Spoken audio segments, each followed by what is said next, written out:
Hello everybody, I'm Madame Sensei. I teach Spanish, French, and Japanese to high schoolers out here in the beautiful Pacific Northwest. Actually, I'm assuming you already know that because this is part 2 of my description of the best virtual field trip ever. So, after the students got off the plane, and I'm going to show you the plane in the next video, after the students got off the plane, I taught them how to use the book and quill. And I made a big book for it. And I did a different one for each class because some of them were in French. Some of them were going to Paris, and my Spanish students were going to Buenos Aires. Japanese students I'm still looking for a good world. I'll explain that. So I told all the students to make sure to talk to the tour guides. Now this was really important because the tour guides also have sentences from the big books that, the whole point of the big book is that repetition. And if the students talk to the tour guides, they hear the same. They read the same words that they've been reading in the big books, right?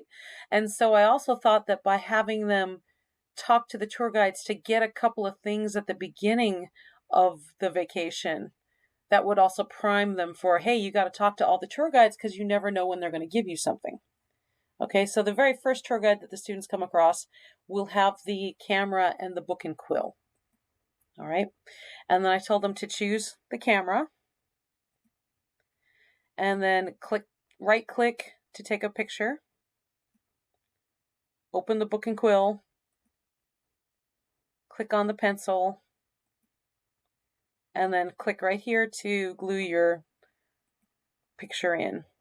And then click here, and I wanted them to write a sentence. Okay, now this screenshot right here I got from Minecraft, so you can see I wrote in my own thing.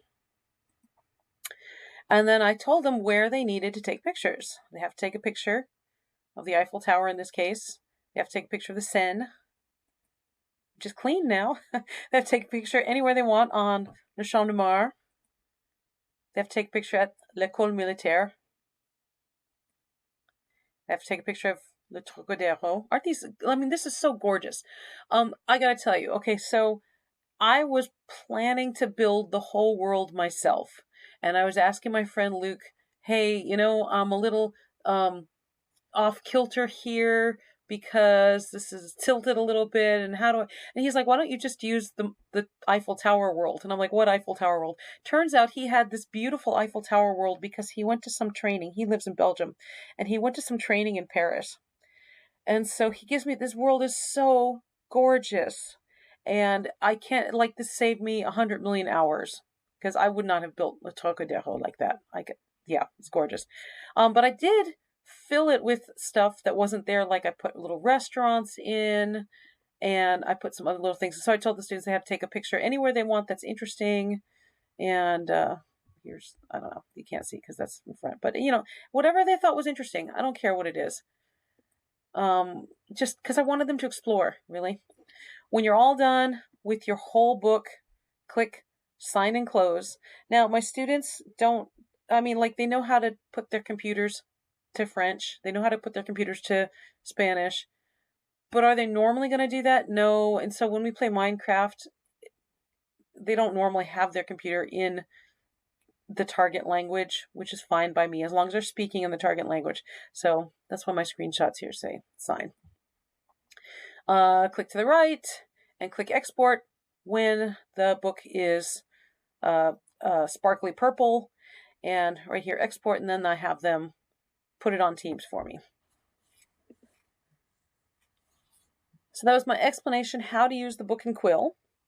But then I also gave them a printout paper, which was their test. Okay, so their test came in several parts. All right, they had to be able to speak French or speak Spanish or speak Japanese the entire time. Japanese students only got to go to the airport. They didn't get to get off the airplane because I can't find a good world for them. So they had to be able to speak the entire class period, an hour and 20 minutes in the target language, no English or they'd be marked down. They had to take pictures of the places I told them to take pictures of and write sentences in the book and quill. And they had to fill out this quick little worksheet, which is with longer sentences. Okay. So I told them on the worksheet, the very first part, I mean, it's really quick because the first part tells them these are the places you need to take a picture of. Okay. So all those famous landmarks that we talked about in class in our big book. And then these are some examples. Okay. So students, look, isn't this gorgeous? Look at how it looks. All right. So here's, I just told them take a selfie. Here, I got my little camera scroll here. This student taking selfies. Now look at this. Some students did just fine. They Okay, obviously there's errors. That's okay. These are first year and second year students. This is amazing to me that they were able to speak in French the whole time and have a conversation.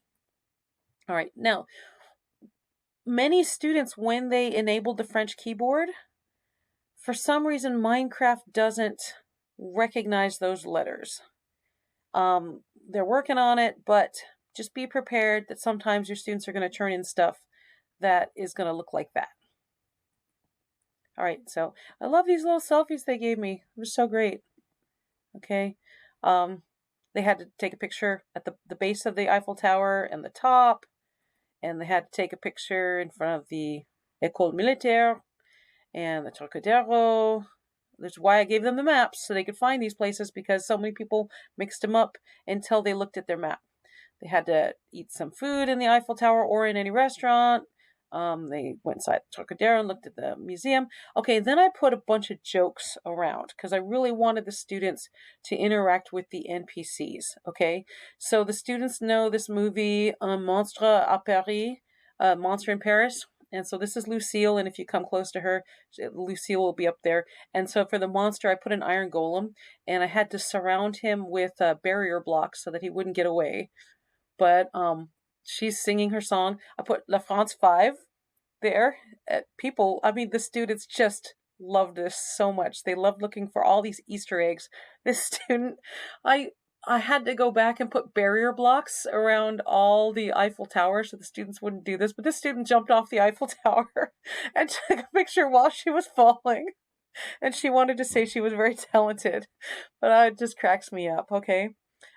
Here's my students who went to Buenos Aires, my Spanish students, and they also had to speak. This is first year Spanish. I don't teach anything but first year Spanish.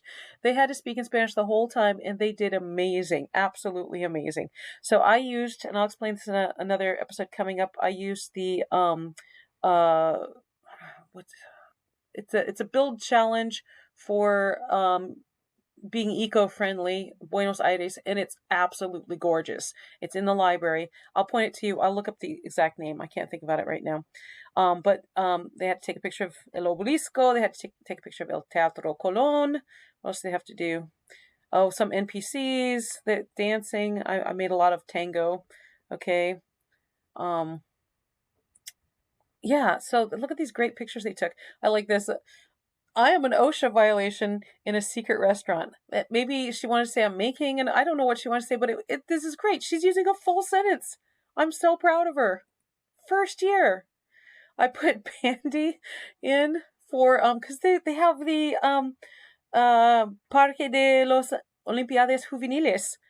It's gorgeous. I mean, like, they've got the Olympic torch in there and everything, so I put the Olympic mascot there because there's an NPC that kind of looks like him. I put birds everywhere I could. I mean, there's these ecological reserves. Okay, yes, she misspelled pájaros. Yes, she said muy instead of muchos. It's okay. It's all good. Look, I make mistakes, right? Yeah, look, these first year students, they're writing so much because they got so into it. It was so beautiful. It was so great. So they had to do a lot of cool stuff. And okay, so I told you I put in Pandi. Okay. Unfortunately, so this one is supposed to be, it's a build challenge. And I left in their NPCs because I thought they were funny looking. And one NPC will put you in creative mode so that you can do the build challenge. And silly me, I left him in there, not realizing that the students were going to click around on all the buttons and everything. And so some of my students figured out, hey, I'm in creative mode now because I talked to this one NPC sitting in the corner. And they put Pondy in a cage. It just cracked me up.